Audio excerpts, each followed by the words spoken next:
ఓం మహాగణాధిపతయే నమః. ఓం గురుభ్యో నమః. ఓం శ్రీమాత్రే నమః. మనం ఈరోజు మీరు జన్మించినటువంటి లగ్నం నుంచి మీకు వేటి మూలంగా ధనయోగం వస్తుంది, అదేవిధంగా ఇది మనం చెప్పుకునేటువంటిది జనరల్గా. ఉదాహరణకి మేషంలో పుట్టారు, లేదా వృషభ లగ్నంలో మీరు పుట్టినప్పుడు వృషభ లగ్నం ఉంది, లేదా మిథున లగ్నం ఉంది, కర్కాటక లగ్నం, అలా దాన్ని బట్టి సెకండ్ లార్డ్ ఎవరు, ఆ గ్రహం ఎటువంటి ధనయోగాన్ని ఇవ్వడానికి ఎలిజిబుల్ అయింది, సెవెంత్ లార్డ్ ఎవరు, అంటే ధనం ఎందుకు మీరు నిలబట్టడం లేదు, అదేవిధంగా మీకు జాతక చక్రంలో వ్యాపారం మూలంగా ధనయోగం ఉందా, లేదా ఉద్యోగ రూపంలో ధనయోగం ఉందా, మీ లగ్నానికి ఎటువంటి మహాదశలు వస్తే ధనయోగంగా మారతాయి అనేటువంటి అంశాలని చెప్తుంది నేనైనప్పటికీ కూడా చెప్పిస్తుంది సాక్షాత్ లలిత అమ్మవారిగా భావిస్తూ ఒక్కొక్క లగ్నం గురించి తెలుసుకుందాము. అదేవిధంగా అసలు వ్యాపార యోగం కనుక ఉన్నట్లయితే ఏ గ్రహం ఏ గ్రహంతో కలిస్తే ఎటువంటి వ్యాపారాల్లోకి వెళ్తారు,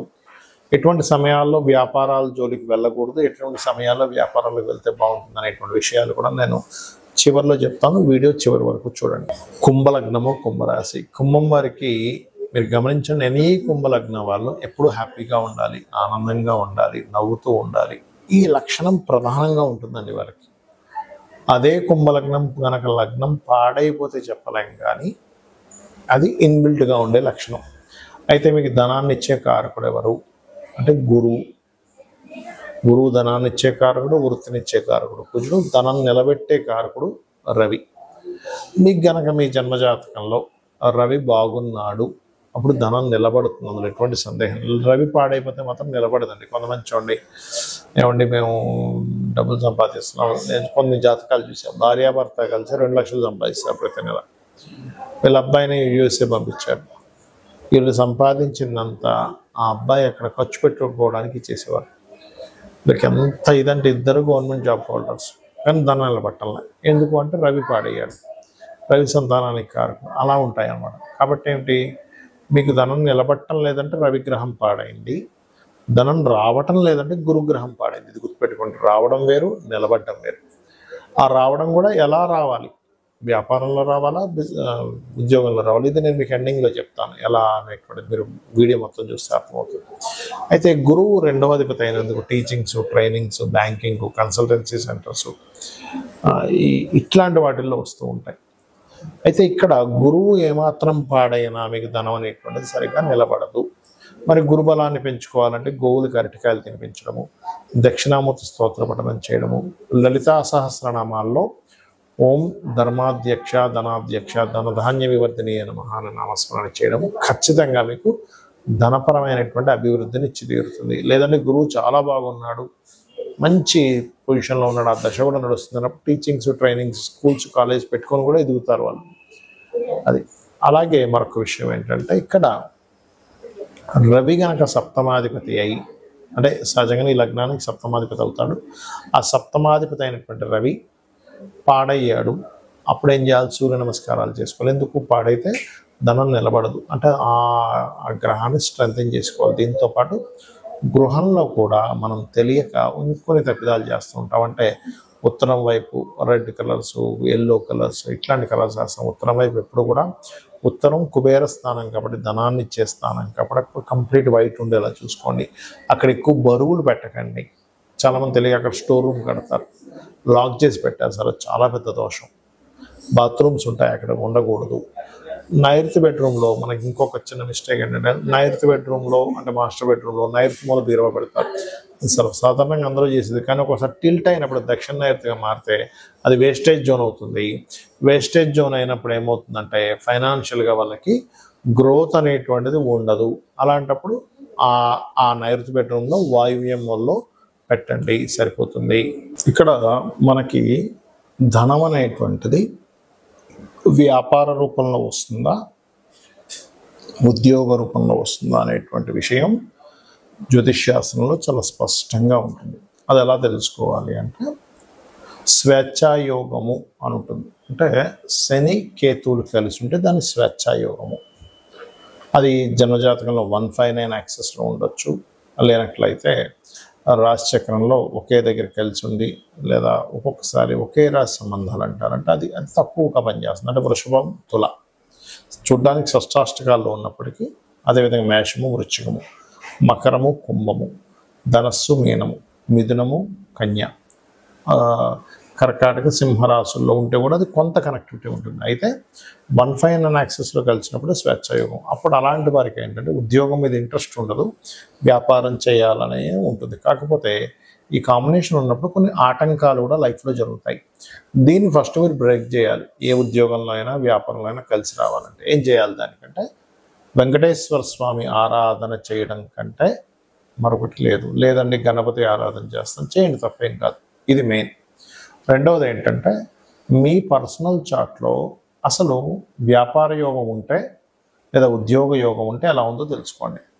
ఉద్యోగ యోగం ఉంది, వ్యాపార యోగం లేదు. అలాంటప్పుడు కొంతమందికి ఉద్యోగం ఇక్కడ ఉండి మీరు పుట్టిన ప్రదేశము, మీరు పెరిగిన ప్రదేశము, మీరు చదువుకున్న ప్రదేశాల్లో రాదు. ఒకసారి ఎందుకు రాదు అంటే వారికి 2, 12 అది కొన్ని యోగాల్లో అది మంచి యోగం కాదని చెప్పారు. కానీ ఇప్పుడున్నటువంటి సమాజంలో అందరూ విదేశాలకు వెళ్ళి సంపాదించుకునేటువంటి రోజులు మనకు నడుస్తున్నాయి. కాబట్టి సర్వసాధారణంగా 2, 12 అంటే విదేశీ ధనయోగంగా మారింది ఇప్పుడు. కాబట్టి 2, 12 కాంబినేషన్ ఉన్నట్టు 2వ అధిపతి 12వ అధిపతి కలిసి ఆ పోర్ట్ఫోలియోలు కనుక బలంగా ఉండి ధనయోగం బలంగా ఉంటే వీళ్ళు విదేశాలకు వెళ్ళడం ద్వారా సెటిల్ అవుతారు, ఎంత దగ్గరగా సెటిల్ అవ్వరు.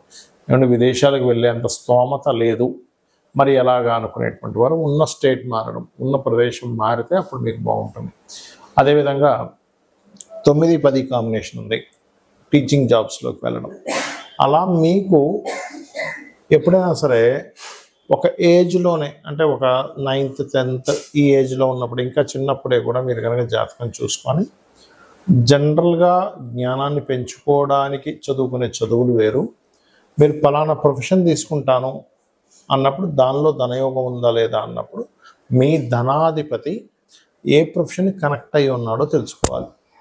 అప్పుడు మీకు ఉదాహరణకి కుజుడితో సంబంధాలు కలిగి ఉన్నాడు, అప్పుడు IPS, IAS, మన ఏదైతే మనకి చూడండి పోలీస్ డిపార్ట్మెంట్ ఇట్లాంటి వాటిల్లోకి వెళ్తే మీకు కెరియర్ అనేది బాగుంటుంది. లేదా దశమాధిపతి ఎలా ఉన్నాడు, లేదా D10 చార్ట్, దశాంశ చక్రము అంటారు.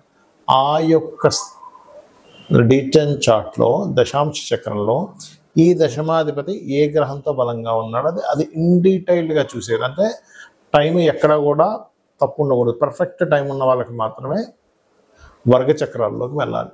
ఈ రకంగా చూసుకోవాలి. అంటే మొట్టమొదటిగా మీకు ఇక్కడ ఉందా, విదేశాల్లో ఉందా, లేదా ఉన్న ఊరు మారితే ఉందా.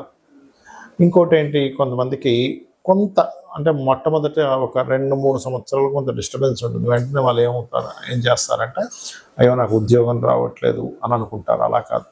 ఆ పర్టికులర్గా ఆ డిస్టర్బెన్స్ ఉన్నప్పుడు ఉండే మహాదశ అంతర్దశలకి దానం ఇచ్చుకుంటే అది క్లియర్ అయిపోయిందంటే 2-3 సంవత్సరాల తర్వాత ఆ వ్యక్తి చాలా టాప్ పొజిషన్లోకి వెళ్ళే టైం కూడా వస్తుంది. ఒక్కోసారి అది చెక్ చేసుకోవాలి. ఇక వ్యాపారం గురించి చూద్దాం. ఎంత వ్యాపారం చేస్తున్నానో కలిసి రావట్లేదు, ఎన్ని వ్యాపారాలు చేస్తున్నా కలిసి రావట్లేదు. అంటే మొట్టమొదటిది మీరు ఎంచుకున్న వ్యాపారం మీకు సరైనటువంటిది కాదు. ఇది ప్రధానంగా గుర్తుపెట్టుకోండి. మీరు ఎంచుకున్నది సరైనటువంటిది కాదు. ఎందులో ధనం రావాలో అందులో వెళ్లకుండా రివర్స్లో వెళ్తున్నారని అర్థం. మరి దీన్ని వ్యాపార యోగం ఉందా లేదా మొట్టమొదటిగా మనం చెక్ చేసుకోవాలంటే వ్యాపార కారకుడు అంటారు బుధుడు. ఆ బుధుడు మీ జన్మజాతకంలో ఎలా ఉన్నాడు, పాపకత్తెరలో ఉన్నాడా, ఎన్ని వ్యాపారాలు చేసినా మీకు ఏదో కొంతకాలం కలిసి వచ్చినగా వస్తుంది, తర్వాత నష్టపోతుంటారు, మళ్ళీ అప్పులు తెస్తారు, మళ్ళీ వాటిని తీర్చుకుంటూ ఉంటారు, అలా అమ్ముతారు ఇలా నడుస్తూ ఉంటుంది.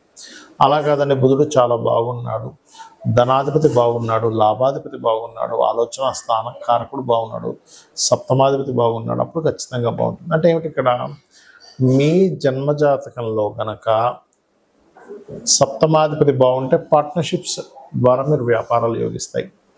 అలా కాదండి, వ్యాపార కారకుడు బుధుడు లేదా ధనాధిపతి ఏ గ్రహంతో కలిసి ఉన్నాడో చూసుకోండి.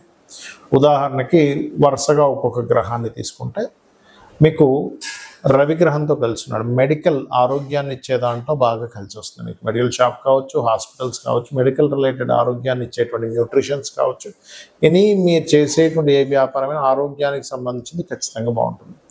చంద్రుడితో కలిసి ఉన్నాడు. టూర్స్ అండ్ ట్రావెల్స్ అయితే ఇక్కడ శుక్రుడు కూడా బాగుండాలి. టూర్స్ అండ్ ట్రావెల్స్, లేనట్లయితే ఫుడ్ రిలేటెడ్ బిజినెస్లు, మెడిటేషన్ సెంటర్స్, ఆహ్లాదాన్ని కలిగించేటువంటిది బట్టల షాపులు, ఇవన్నీ కూడా బాగుంటాయి. కుజుడితో కలిసి ఉన్నాడు. అలాంటప్పుడు ఏంటి, సెక్యూరిటీ సర్వీసెస్ లేదా పెద్ద పెద్ద మిషనరీస్ లేదా అగ్నికి సంబంధించిన గ్యాస్ రిలేటెడ్, అంటే ఏదైనా సరే మిషనరీ పవర్ రిలేటెడ్ సంబంధించిన బాగుంటాయి. ఈ పవర్ రిలేటెడ్ సంబంధించిన దాంట్లో రవి గన కనెక్టివిటీ అయితే అప్పుడు ఏమవుతుందంటే సోలార్ ఎనర్జీస్ లాంటివి, వాటి ద్వారా డబ్బులు వస్తాయి. మరి బుధుడే అయ్యాడండి మీడియేటింగ్, మార్కెటింగ్, డిజిటల్ మార్కెటింగ్, అడ్వర్టైజ్మెంట్లు, ఇట్లాంటి వాటి ద్వారా వస్తుంది. గురువు కనెక్ట్ అయ్యాడు, teaching related, guiding related, consultancy related, వీళ్ళతో ధనాధిపతి, లాభాధిపతి, సప్తమాధిపతి, ఈ కలయికలు ఎంత బలంగా ఉన్నాయి. మంచి నీచభంగ రాజయోగం ఉంది, అద్భుతమైన స్టేజ్కి వెళ్తారు. లేదండి అంత పెద్దగా లేదంటే చిన్న వ్యాపారం ఏదో చేస్తూ బతుకుతారు. ఎందుకంటే వ్యాపారం అనేది రోజుకి ఒక 500,000 రూపాయలు సంపాదించేది వ్యాపారమే అవుతుంది. రోజుకి కొన్ని 100 కోట్లు టర్న్ ఓవర్ చేసేటువంటిది కూడా వ్యాపారమే అవుతుంది. అయితే వీళ్ళ యొక్క వ్యాపారం యొక్క బలం ఎంత ఉంది అనేది మహాదశ, అక్కడ ఉండేటువంటి గ్రహాల యొక్క కలయిక, అక్కడ ఉండే పట్టినటువంటి యోగాన్ని బట్టి డిసైడ్ అవుతుంది. ఇక అదేవిధంగా శుక్రుడు కనెక్టెడ్, అందము, ఫ్యాషను, బ్యూటీ రిలేటెడ్ సంబంధించినవి, స్త్రీలకు సంబంధించినవన్నీ శుక్రుడు. అదేవిధంగా రవి బంగారానికి కూడా వస్తుంది, అంటే బంగారు వ్యాపారాన్ని రవి కూడా వస్తుంది. శుక్రుడు కొన్ని అందమైనటువంటి వస్తువులు ఇవన్నీ కూడా. శని కన్సల్టెన్సీ సెంటర్స్లో, ముఖ్యంగా జాబ్ కన్సల్టెన్సీ, లేబర్స్ని పంపించి వాళ్ళ ద్వారా, ఇప్పుడు కొంతమందిని కన్సల్టెన్సీ కొన్ని ఉంటాయి. ఎలా అంటే వాళ్ళ దగ్గర నుంచి మనిషి మన దగ్గరికి వస్తాడు, ఆ వ్యక్తికి ఆయన ఇచ్చేది ఒక 20,000 అయితే మన దగ్గర 22,000, 23,000 తీసుకుంటాడు. ఆ 3,000 మార్జిన్ పెట్టుకుంటాడు, లేబర్ని సప్లై చేస్తాడు అలా. లేదా ఆయిల్ బిజినెస్లు, లేనట్లయితే ఐరన్ బిజినెస్లు, ఇవన్నీ శాటర్న్ ఇస్తాడు, గుర్తుపెట్టుకోండి. ఆ రకంగా రాహువు కేతు అయితే, రాహుకేతు ముఖ్యంగా రాహు సాఫ్ట్వేర్ రిలేటెడ్, కేతు ఆధ్యాత్మిక సంబంధించినటువంటివి, అదేవిధంగా కెమికల్ రిలేటెడ్, ఇట్లాంటి వ్యాపారాలు. ఇక్కడ ఏంటంటే ఒకటి, మన జన్మజాతకంలో ఏ యోగం ఉందో తెలుసుకొని వెళ్ళడం ఒక ఎత్తు.